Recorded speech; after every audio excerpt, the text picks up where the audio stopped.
Mongols, aka Istries, serial overachievers. It's the 13th century. The Mongols are rolling across the world like a medieval plague on horseback. They're the guys who show up uninvited to your party, drink all your beer, burn your house down, then send you the bill. By 1260, the Mongols had steamrolled from China through Persia and smashed Baghdad so hard it never recovered. They even decorated the place with skull pyramids. Because, interior design matters. At this point, everyone thought the Mongols were invincible. Armies didn't fight them. They just politely lined up to die faster. But then came Ain Jalut. Spoiler, it's the battle where the Mongols for once got humbled. And not by another superpower, by a bunch of ex-slaves from Egypt who basically said, yeah, no thanks. Who were the Mongols again? Let's rewind. The Mongols weren't just another empire, they were the empire. Founded by Genghis Khan, think of him as the CEO of Global Violence Inc. They spread faster than bad TikTok trends. Their army was basically Uber Eats with horses, except instead of delivering food, they delivered death. They were terrifyingly efficient. Discipline, unmatched. Tactics, genius. Empathy, non-existent. By the mid-1200s, they'd conquered most of Asia, the Middle East, and were knocking on Europe's door like Jehovah's Witnesses, who wouldn't take no for an answer. And in the Middle East, their man was Kitbuka. He wasn't Genghis or Hulagu Khan, but he was still Mongol enough to make you regret waking up that morning.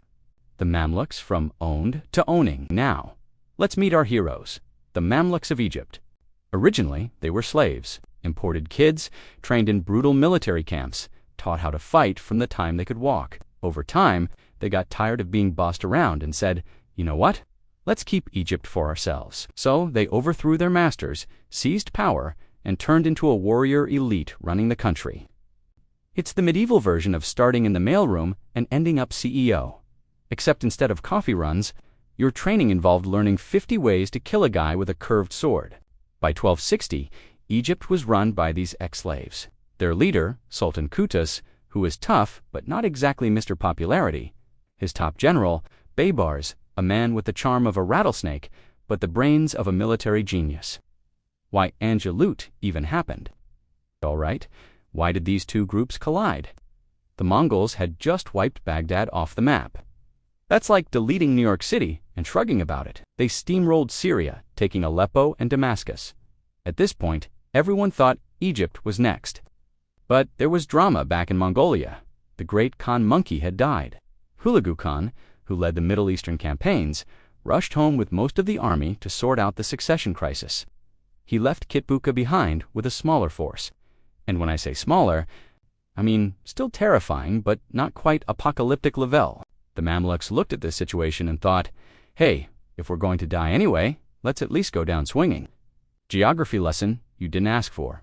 The battlefield, Ain Jalut, in modern-day Israel, Palestine, it's a valley with rolling hills, perfect for ambushes and close to water sources. Translation, it's a great place to kill people who think they're smarter than you. The Mongols' overconfidence, Kitbuka, rolled into the valley ready to make Egypt his next skull pyramid project. The Mongols had won every battle worth mentioning, and they weren't exactly worried about a bunch of ex-slaves. Confidence is great, until it becomes arrogance. This was that moment. Baybar's trap. Baybars, the Mamluk commander, had studied the Mongols' tactics. He knew their favorite trick was the fake retreat. Pretend to run away, draw enemies in, and then ambush them. So he said, all right, boys, let's catfish the Mongols. They'll never see it coming. Here's how it went. Baybars launched a small attack on the Mongols. After some fighting, he pretended to panic and retreat. The Mongols, thinking classic, we invented this, chased after him like dads clicking on a spam email promising free Bitcoin. They charged straight into a valley where, surprise, the rest of the Mamluk army was hiding. The battle erupts. Suddenly, arrows rained down, cavalry thundered and done, and the Mongols realized they'd just walked into their own playbook. Imagine being tricked by your own scam. It's like a Nigerian prince scammer wiring you money. The fighting was brutal. Horses screamed, men shouted, swords clashed. The Mongols tried to rally, but the Mamluks had numbers, terrain, and one hell of a reason to win. Survival, Kitbuka fought bravely, which is historian speak, for he died horribly. Captured, executed. The full works, the Mongol aura of invincibility, broken like a cheap IKEA chair. Aftermath. The world changed that day. The Mongols lost, really lost, for the first time.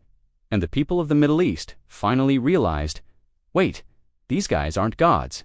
They're just scary dudes with good horses. Egypt was safe. The Islamic world breathed again. And the Mamluks, they became legends. Baybars later stabbed his boss, Sultan Qutuz, figuratively and literally, and took the throne for himself. Because why stop at beating the Mongols when you can also backstab your own friends? Why this battle mattered? It was the first Mongol defeat in open battle. It showed empires that Mongols could bleed. It secured Egypt and gave the Islamic world breathing room. It turned the Mamluks into one of the most respected powers of their time. Without Ain Jalut, the Mongols might have stormed into North Africa and even Europe. Instead, they got clowned by guys who used to mop the palace floors. So what's the lesson of Ain Jalut? Don't get cocky, even if you're the Mongols. Don't chase people into suspicious valleys.